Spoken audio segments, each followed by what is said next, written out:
മണ്ണൊലിച്ച് ഉപയോഗശൂന്യമായി പാലക്കാട് ആനക്കര പഞ്ചായത്തിലെ ഉമ്മത്തൂർ പണ്ടാരക്കുളം.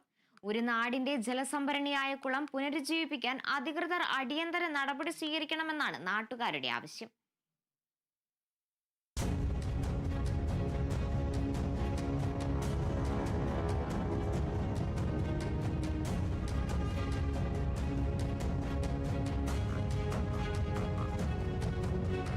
ഒരു നാടിന്റെ ജലസംഭരണിയായ ഉമ്മത്തൂർ കുളം ജീർണാവസ്ഥയിലായിട്ട് വർഷങ്ങളായി. ആനക്കര പഞ്ചായത്തിലെ പ്രധാന ജലസ്രോതസ്സുകളിലൊന്നാണ് ഈ കുളം. 10 സെന്റിലേറെ വിസ്തൃതിയിൽ വ്യാപിച്ചു കിടക്കുന്ന ഈ ജലാശയത്തെ പ്രയോജനപ്പെടുത്തുവാനുള്ള പദ്ധതികളൊന്നും നടപ്പിലാവുന്നില്ലെന്നാണ് ആക്ഷേപം. ഒരു കാലത്ത് കൃഷിക്കായി ആശ്രയിച്ചിരുന്ന ജലസ്രോതസ്സാണ് ഇപ്പോൾ മാലിന്യം നിറഞ്ഞും വിസ്തൃതി കുറഞ്ഞും വള്ളികൾ വളർന്ന് ചെറുകാടിന് സമാനമായിരിക്കുന്നത്. കുളം സംരക്ഷിച്ചാൽ വേനൽക്കാലത്ത് ജലക്ഷാമം രൂക്ഷമാകുന്ന സമീപ പ്രദേശങ്ങൾക്ക് ആശ്വാസമാകും.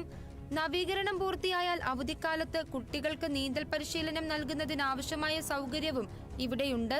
തദ്ദേശ സ്ഥാപനങ്ങളുടെ ഫണ്ട് ഉപയോഗിച്ചോ തൊഴിലുറപ്പ് പദ്ധതിയിൽപ്പെടുത്തിയോ കുളം നവീകരിച്ച് ഉപയോഗപ്രദമാക്കണമെന്നാണ് ആവശ്യം.